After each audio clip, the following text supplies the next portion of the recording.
Hello மக்களே! கார்த்தி தீபா செம்ம இன்ட்ரெஸ்டிங்கா போயிட்டுருக்கு. நம்ம கார்த்தி எப்படியாவது ரேவதியோட உயிர காப்பாத்தணும்னு சொல்லிட்டு ரொம்பவே போராடி பார்க்குறாங்க. அங்க உள்ளவங்களும் கண்டிப்பா ஒரு ஸ்பெஷலிஸ்ட் டாக்டர் உண்டு. அவங்க மட்டும் வந்துட்டாங்கன்னா, இவங்களோட உயிர கண்டிப்பா காப்பாத்திடலான்னு சொல்லிடுறாங்க. நம்ம கார்த்தியும் ரொம்ப போராட்டத்துக்கு அப்புறமா அந்த வசந்த் டாக்டர ஒரு வழியா சமாதானப்படுத்தி அந்த இடத்துக்கே கூட்டிட்டு வராங்க. வந்த டாக்டரும் ரேவதிய செக்கப் பண்ணிட்டு, இவங்களோட கண்டிஷன் கொஞ்சம் கிரிட்டிக்கலா தான் இருக்கு. குறைவான டைம் தான் இருக்கு. அதுக்குள்ள எப்படியாவது இந்த புல்லட்ட ரிமூவ் பண்ணணும்னு சொல்லிடுறாங்க.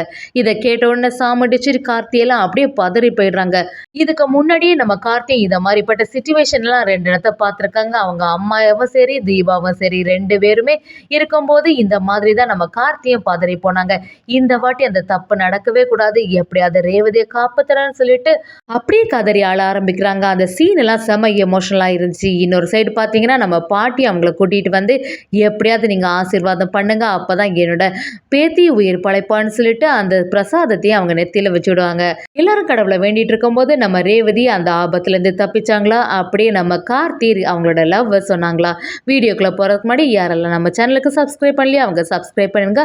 அப்படியே பக்கத்துல இருக்க பெல் ஐக்கானையும் கிளிக் பண்ணுங்க. அப்பதான் நான் போடுற வீடியோலாம் உங்களுக்கு நோட்டிபிகேஷனா வரும். அந்த இடத்துல உள்ளவங்களும் ஒரு ஸ்பெஷலிஸ்ட் டாக்டர் இருக்காங்க. அவங்க மட்டும் இங்க வந்தாங்கன்னா கண்டிப்பா ரேவதியோட உயிர் காப்பாற்றப்படும்னு சொல்லிடுறாங்க. அதே சமயத்துல அந்த டாக்டருக்கு வெளியில ஒரு செமினார் இருக்கு. அதனால அங்கதான் போறாங்க அப்படின்னு சொல்லிட்டாங்க. அப்பாயின்மெண்ட் கிடைக்கவே இல்லை அப்படின்னு சொல்லவும் அதை கேட்ட கார்த்தியும் யாருன்னு சொல்லுங்க, கண்டிப்பா அந்த அட்ரஸ்க்கு போய் நான் நேரடியா கூப்பிட்டு பார்க்குறேன். கண்டிப்பா என்னோட சிச்சுவேஷனை புரிஞ்சு இந்த இடத்துக்கு வருவாங்கன்னு சொல்லிடுறாங்க. அதை கேட்ட அந்த வெள்ளைக்கோட்டு போட்டவங்களும் நீங்க இப்படி ஒரு முயற்சி எடுத்தது ரொம்பவே நல்லது. நாங்க அட்ரஸ் தரோம்னு சொல்லிட்டு அதை கொடுக்குறாங்க. கார்த்தியை எப்படியாவது ரேவதியோட உயிரை காப்பாற்றணும்னு சொல்லிட்டு அந்த டாக்டரை பார்க்கறதுக்கு போறாங்க. அதே சமயத்துல நம்ம சாமுண்டேஸ்வரியும் கார்த்திகிட்ட எவ்வளவு ரூபாய் செலவானாலும் பரவாயில்ல மாப்பிள்ள, எப்படியாவது அந்த டாக்டரை இங்க கூட்டிட்டு வந்துடுங்க அப்படின்னு சொல்றாங்க. கார்த்தியை எப்படியாவது கூட்டிட்டு வந்துடலான்னு ஒரு நம்பிக்கையா அவங்கள பார்க்க போறாங்க. நம்ம கார்த்தியை ரொம்பவே தைரியமா அவங்கள்ட்ட போய் கேட்க போறாங்க. அவங்களும் எனக்கு அவசரமா இப்ப வெளியில போக வேண்டியது இருக்கு. கண்டிப்பா அந்த செமினாரை நான் அட்டென்ட் பண்ணணும். அதனால தான் கிளம்புறேன்னு சொல்றாங்க. அதே சமயத்துல இன்னொரு டாக்டர் வச்சு இதை பார்த்துக்கோங்க அப்படின்னு சொல்லவும் நம்ம கார்த்தியும் நீங்க தான் இந்த இடத்துல எல்லாம் ஸ்பெஷலிஸ்ட்னு சொல்லியிருக்காங்க. எங்களுக்கு ஏதோவோ நீங்க வந்து பண்ணீங்கன்னா அது கண்டிப்பா சக்சஸ் ஆகும்னு நினைக்கிறோம். எப்படியாவது இதை எனக்கு ஹெல்ப் பண்ணுங்க அப்படின்னு எவ்வளோ கேட்டு பார்க்குறாங்க. அந்த டாக்டரும் முதல்ல சம்மதம் பண்ணவே இல்லை. கார்த்தியும் ஒரு கட்டத்தில் எந்த செமினார்னாலும் பிரச்சனை இல்லை, நான் ஏதாவது பண்ணி உங்களுக்கு ரெடி பண்ணி தரேன்னு சொல்லவும் அந்த டாக்டரும் சரி நீங்க இவ்வளோ கேட்கறதுனால நான் வரேன்னு சொல்லிட்டு நம்ம கார்த்தி கூட வந்துடுறாங்க. அப்படி நம்ம சாமுண்டேஸ்வரி எல்லாருமே எதிர்பார்த்துட்டே இருக்காங்க. எப்போதான் கார்த்தி மாப்பிள்ள வருவாங்க, அவங்க வந்தாதான் நம்ம ரேவதியை பழைக்க வைக்க முடியும். நேரம் வேற போயிட்டே இருக்கேன்னு சொல்லிட்டு நம்ம ராஜராஜன் அப்படியே பதறி போயிடுறாங்க. நேரம் போக போக அந்த ஸ்பெஷலிஸ்ட் என்ன சொல்லுவாங்களோ வருவாங்களோ அப்படின்னு சொல்லிட்டு ரொம்பவே பதட்டமா ஆயிட்டே இருக்காங்க. இன்னொரு பக்கம் பார்த்தீங்கன்னா சிவனாண்டிய சந்திரா கிட்ட என்ன சந்திரா அங்க நிலவரம்லாம் எப்படி இருக்கு, ரேவதிக்கு என்னாச்சு, இப்படி மாயா பண்ணிட்டா நான் கேள்விப்பட்டேன் அப்படிங்கிறத விசாரிக்கிறாங்க. சந்திராவும் இங்க எல்லாமே மோசமா தான் இருக்குது.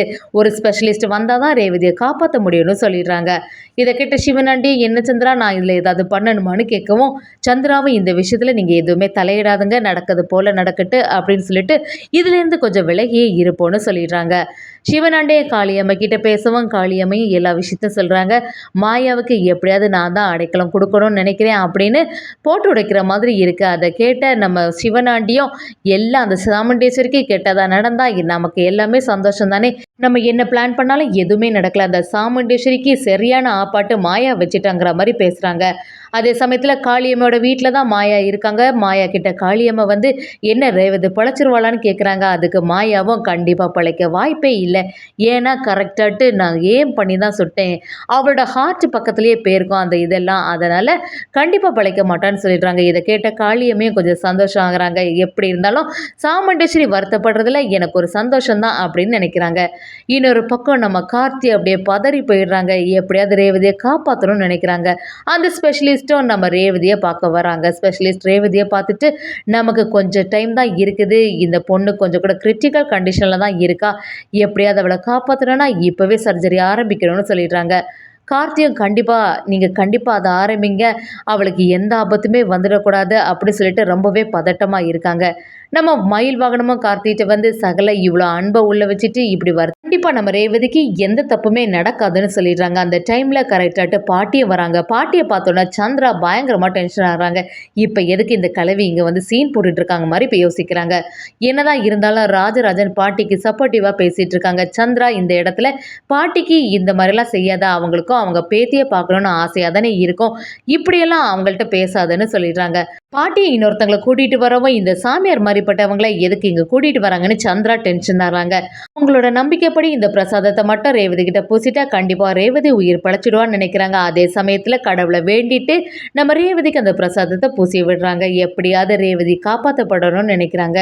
இந்த சீனெல்லாம் செம எமோஷனலாக இருந்துச்சுன்னே சொல்லலாம். ராஜராஜனும் பாட்டிக்கிட்ட வந்து அம்மா நீ எதுவுமே கவலைப்படாத, கண்டிப்பாக ரேவதி காப்பாற்றப்படுவா, எதை பற்றி யோசிக்காத, நல்லபடியாக திரும்பி வருவா, எனக்கு அந்த நம்பிக்கை இருக்குன்னு சொல்லிடுறாங்க.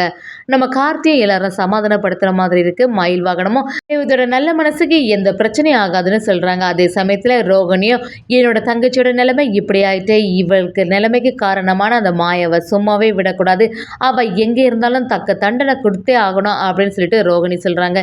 இதை கேட்ட ராஜராஜனும் இப்போல்லாம் அதை பற்றி பேசுகிறதுக்கு எந்த டைமும் இல்லை, நம்ம என்ன எல்லாமே ரேவதி மேலே தான் இருக்கணும், ரேவதி எப்படியாவது பழச்சி நல்லபடியாக பழைய மாதிரி வரணும் அப்படின்னு நினைக்கிறாங்க.